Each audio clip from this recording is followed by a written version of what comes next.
दुनिया में 90% लोग ऐसे पिंजरे में बंद हैं जिस पिंजरे पर लिखा है लोग क्या कहेंगे। अरे कुछ तो लोग कहेंगे, लोगों का काम है कहना। तो छोड़ो बेकार की बातों में कहीं बीत न जाए रहना। नमस्कार, सुस्वागतम, वेलकम, अभिनंदन। मैं हूं आपके साथ आपकी अपनी होसन दोस्त डॉक्टर वाय राखी। आपका स्वागत अभिनंदन करती हूं आपके, मेरे और माता रानी के इस खूबसूरत से प्यारे से यूट्यूब चैनल मेरे संसार का। ओए होए, सुबह की राम राम, कैसे हैं आप?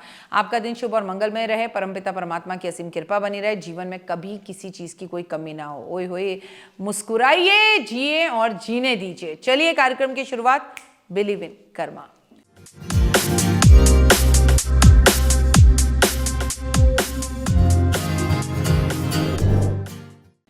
ऐसा तो कभी हो ही नहीं सकता कि इस पूरे संसार में हम सबको खुश रखें। कोई ना कोई तो हमसे रूठ ही जाता है।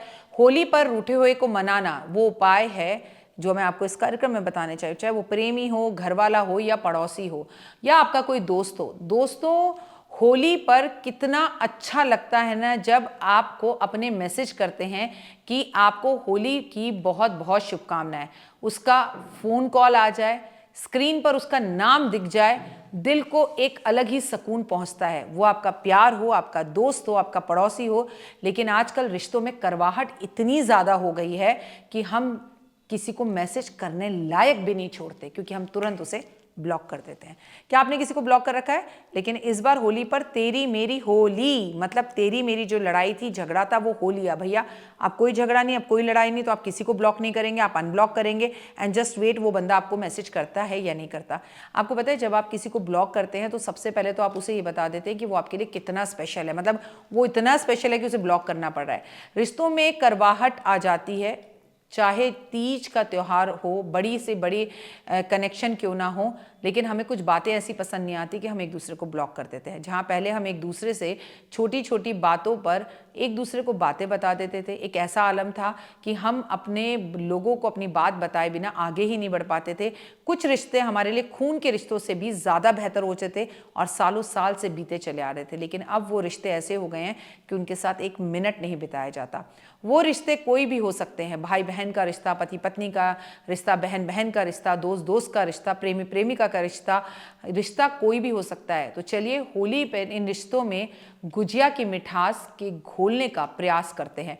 शायद हमारी ये छोटी सी कोशिश उन मरे हुए रिश्तों को दोबारा जिंदा कर दे। क्योंकि आज मैं आपको छोटे छोटे उपाय बताने जा रही हूँ जो आपको आपके अपनों से जोड़ेंगे और प्रेमी को प्रेमिका से मिलवाएंगे, एक बहन को भाई से मिलवाएंगे, एक पत्नी को उसके पति से सालों की बातों की करवाहट को खत्म करवाएंगे, एक पति को जो अपनी पत्नी से बात करना चाहता है लेकिन कारणवश बात नहीं कर पाता। यानी कि ये उपाय उन सभी लोगों को आपसे मिलने के लिए मजबूर कर देंगे। रूठों को कैसे मनाएं, प्रेमी जोड़े कैसे मिले, ये सब मैं आज आपको अपने इस एपिसोड में बताऊंगी। उपाय करने से पहले सबसे पहले समझ लीजिए कि मन में भी ये भाव होना चाहिए कि मुझे उस व्यक्ति के साथ अपने रिश्ते अच्छे करने हैं। उपाय में सबसे पहले बात करेंगे प्रेमी जोड़ों की, क्योंकि होली के पर्व का सीधा कनेक्शन राधा कृष्ण के प्रेम का प्रतीक है। इस पर्व पर एक दूसरे से गलतियों के लिए माफ़ी मांगे, गले लगाएं। होली जैसे रंग प्रेमी जो है उसके बिना अधूरे हैं। जब दो लोग एक दूसरे से प्रेम करते हैं और ज़िंदगी में साथ रहने का वादा करते हैं, लेकिन कई बार परिस्थितियां ऐसी हो जाती हैं कारणवश कि रिश्तों में दरार आ जाती है। कई बार जाने अनजाने में हम एक दूसरे से प्यार में रूठ जाते हैं, छोटी सी अनबन बहुत बड़ी हो जाती है। वैसे झगड़ा कहाँ नहीं होता, पर वक्त पर किसी ना किसी को मना ही लेना चाहिए, बात हाथ से निकलने नहीं देनी चाहिए। अगर वाकई आप सच्चा प्रेम करते हैं तो ये उपाय आपकी ज़िंदगी में बहुत सारा बदलाव लेकर आएंगे। लेकिन इसमें सबसे बड़ा रोल दूसरे लोग अदा करते हैं। जिन दो लोगों की लड़ाई हो गई है उनके बीच की खाई को ख़त्म करने की जगह पर लोग बड़ा गड्ढा कर देते हैं। वो तो गलत कह रहा है, वो तो ये कह रहा है, वो तो ऐसा कह रही है, वो तो वैसा कह रही है। अरे क्यों ऐसा काम करते हो भाई, कैंची क्यों बनते हो? कोशिश करो फेविकॉल का जोड़ बनाओ, किसी की दोस्ती कराओ, मन को बड़ा सुकून मिलेगा। लंबे समय से नहीं मिला तो दो बिछड़े प्रेमियों को मिला कर देखो। उपाय नंबर 1 क्या करना है सुनिए। अगर पार्टनर से झगड़ा हो गया है पर आप सब कुछ सही करना चाहते हैं तो होली वाले दिन राधा कृष्ण के मंदिर में जाके विधि विधान से उनकी पूजा अर्चना करके चरणों से थोड़ा सा उनके गुलाल अर्पित करके उसके बाद उनके सामने बैठकर ओम राधाय वल्लभाय नमः का मंत्र जाप 3 माला करें और पूजा जाप करने के बाद उनके चरणों से गुलाल लाकर थोड़ा सा इस गुलाल को हर रोज माथे पे लगाना शुरू करें। ऐसा करने से भगवान श्री कृष्ण और राधा रानी का आशीर्वाद बना रहेगा और आपकी लव लाइफ वापस से मजबूत हो जाएगी। और अगर आप उसका घर जानते हैं तो राधा रानी के चरणों में पड़ा हुआ गुलाल जाके उसके घर की तरफ, घर के पास जाकर उड़ा दीजिए। इससे भी उसकी सोच पॉजिटिव हो जाएगी। बाकी तो राधा रानी करेगी, आप तो कर देखिए विश्वास के साथ। होली के दिन गाय को हरा चारा जरूर खिलाएं, साथ में रोटी और गुड़ भी खिलाएं। पैरों पर थोड़ा सा गुलाल डालें और 7 परिक्रमा करें। परिक्रमा करते समय मन में अपनी इच्छा बताएं। गाय में 33 करोड़ देवी देवताओं का वास होता है। ऐसा करने से उनका आशीर्वाद मिलेगा और जो रूठ गया है वो लौट कर खुद फोन करेगा और वापस आएगा। अब ज़्यादा नखरे मत करना, जब वो वापस आए तो उससे दोस्ती कर लेना। अगर आपका प्रेम विवाह करने में अगर आप प्रेम विवाह करना चाहते हैं लेकिन उसमें परेशानी आ रही है तो आपको करना क्या है। आपकी कोई बहुत बड़ी समस्या नहीं है। आपको होलिका दहन वाले दिन रात में चंद्रमा को दूध में जल और जल में चांदी का एक सिक्का डालकर चंद्रमा का मंत्र पढ़ना है। ओम शैम श्रीम श्रोम सा चंद्रमे नमः। ओम श्रैम श्रीम श्रोम सा चंद्रमा से नमः। इस मंत्र को 108 बार पढ़ें। ऐसा करने से प्रेम विवाह में आ रही बाधाएं दूर होंगी और खड़े खड़े आप उसी जगह पर जो है थोड़ा सा परिक्रमा कर लीजिए और जहाँ होलिका दहन हो रहा है वहाँ अग्नि में गुलाल डालिए और अपनी मन की इच्छा बोलिए। आप दोनों की जो भी लड़ाई झगड़ा है अग्नि में जलकर स्वाहा हो जाएगा और वो शख्स आपको कॉल करेगा। ये उपाय लड़कियों को करना चाहिए। होली वाले दिन भगवान शिव और माता पार्वती की पूजा अर्चना कर कर शिवलिंग का अभिषेक शहद से ज़रूर करें और माता पार्वती को सुहाग का सामान अर्पण करें। उसके बाद लाल चुन्नी हरे रंग का गुलाल माँ को अर्पण करें।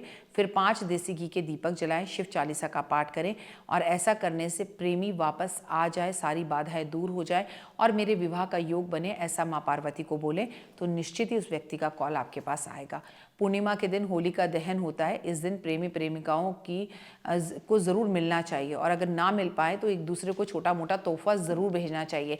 कम से कम वीडियो कॉल कर लेनी चाहिए। इस तोहफे को देते समय इस बात का ध्यान रखें कि वस्तु काले नीले रंग की या नुकीली कोई चीज़ नहीं होनी चाहिए, करवाहट से भरी नहीं होनी चाहिए, चॉकलेट होनी चाहिए, मिठाई होनी चाहिए, लाल रंग से भरी होनी चाहिए। लड़के तो लड़कियों को जब दें श्रृंगार का सामान दें और लड़कियां जब भी लड़कों को कुछ दें खाने के लिए कुछ दें। इससे इनकी दूरियों के बीच में अगर वो आपसे बहुत दूर भी है तो ब्लिंकिट के ज़रिए, अब तो हमारे पास इतने ऐप हैं, जोमेटो के ज़रिए हम एक दूसरे को तोहफे और गिफ्ट भिजवा सकते हैं, वीडियो कॉल कर सकते हैं और कुछ भिजवाएं या ना भिजवाएं, फूल तो भिजवा ही सकते हैं।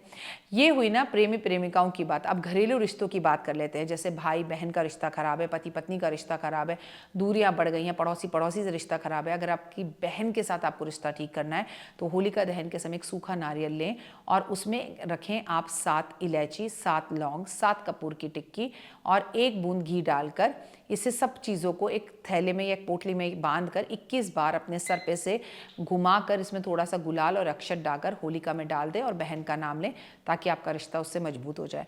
बहन के लिए भी कर सकते हैं और सेम ही उपाय भाई के लिए भी कर सकते हैं। पति पत्नी में अगर कलह हो रही है तो होलिका की रात में उत्तर दिशा में एक छोटी सी पटरी के ऊपर सफ़ेद कपड़ा बिछाकर उस पर मूंग और चना दाल जो है, चावल, गेहूँ, मसूर, उड़द की दाल, तिल ढेर बना लें। 9 ग्रहों की 9 जगहों पर डेरे बना लें। इसके बाद केसर का तिलक लगाकर घी का दीपक जला के नवग्रह और कामदेव व्रती की पूजा अर्चना करके, मान्यता है ऐसा करने से पति पत्नी में प्रेम बढ़ता है और बाद में सारी पोटली उठाकर अग्नि दहन में जाकर डालाएं और अपने पति के साथ अपने रिश्तों को सही होने की कामना करें। अगर किसी रिश्ते में मनमुटाव हो रहा है, खटास हो रही है, आपको बेहतर करने के लिए होलिका दहन वाले दिन एक सूखा नारियल लेकर उसमें चीनी भर लें और जिस व्यक्ति से आपका मनमुटाव हो रहा है उसका नाम लेकर शाम को होलिका दहन में से डाल दीजिए। वो ऑटोमेटिकली आपके लिए पॉजिटिव सोचना शुरू कर देगा। पत्नी रूठ गई है, पति रूठ गया है, आप दोनों को मनाना है तो होलिका दहन वाली रात को चंद्रमा के दर्शन जरूर करें और एक प्लेट में थोड़ा सा मक्खन लेकर उसके बाद घी का दीपक जलाकर चंद्रमा को दूर से अर्घ देकर धूप दीप अगरबत्ती जलाकर पति पत्नी के बीच में प्यार बढ़ जाए और दूरियां खत्म हो जाएं, इस मक्खन को आप खा लीजिए। अगर आपको लगता है कि रिश्ते में किसी की बुरी नज़र लग गई है, उसे हटाने के लिए होलिका दहन वाले दिन एक कील लें, मिट्टी में दबा दें और होलिका जलने के बाद वापस उसे अपने घर के लाकर मुख्य दरवाजे पर दबा दें। ऐसे मान्यता है कि इससे आपकी सारी बुरी नज़र दूर हो जाती है। पति पत्नी में अगर मनमुटाव बहुत ज़्यादा है, होलिका वाले दिन भगवान कृष्ण और राधा की तस्वीर बेडरूम में लगाएं और अगर पहले से लगा रखें तो इस दिन इन्हें गुलाब के फूलों की माला अर्पण कर दें। अगर आप किसी से रूठे हैं और चाहते हैं वो मान जाए, होलिका दहन वाले दिन संध्या के समय में 1 गिलास पानी लें और उसमें मिश्री डाल दें और अपने हाथों से जाकर होलिका दहन में 7 परिक्रमा कर कर अपनी इच्छा बोलते हुए ओम नमो भगवते वासुदेवा का जाप करते हुए इस पानी को आप होलिका दहन में डाल दीजिए। उसका गुस्सा सारा छू हो जाएगा और वो आपका दोस्त हो जाएगा। एक उपाय और, होलिका दहन वाले दिन सुबह स्नान करने के बाद साफ वस्त्र धारण करके और 1 साफ गिलास पानी लेकर अपने दाहिने हाथ में 2 लौंग लेकर उसके ऊपर आप रख दें और उसके बाद आप इसे लौंग डालकर सूर्य को जल दे दें। इससे भी आपकी गुप्त शत्रुओं से आपका छुटकारा हो जाएगा और जीवन में खूबसूरती आएगी। होलिका की रात्रि 12 या 3 बजे के बीच एक आटे का पेड़ा बना लें और 21 फूल वाली लौंग ले लें। उसके बाद ओम नमो भगवते वासुदेवा नमः का जाप करते हुए इस पेड़े के अंदर लौंग डाल दें। इसे अपने एंटी क्लॉकवाइज 7 बार घुमाकर अग्नि के अंदर डाल दें। अगर आप लड़की के ससुराल से हैं और उसे लगता है कि सास से उसकी नहीं बनती, तो होलिका दहन वाले दिन आपको अपनी सास का नाम लेते हुए 2 संतरे होलिका दहन के अंदर ज़रूर डालने और सास से पैर छूकर मन ही मन में माफ़ी मांगनी है, चाहे आपकी गलती है या नहीं है। अगले दिन उन्हें लाल रंग ज़रूर लगाएं, इससे भी आपके रिश्ते मजबूत होंगे। फिलहाल दीजिए इजाज़त, अपने और अपनों का रखिए बहुत खास ख्याल। आपका दिन शुभ और मंगलमय हो। प्लीज़ कमेंट्स में जय माता दी और रूठों को मनाना है तो जमकर इस बार होली ज़रूर खेलना है। कमेंट्स में जय माता दी।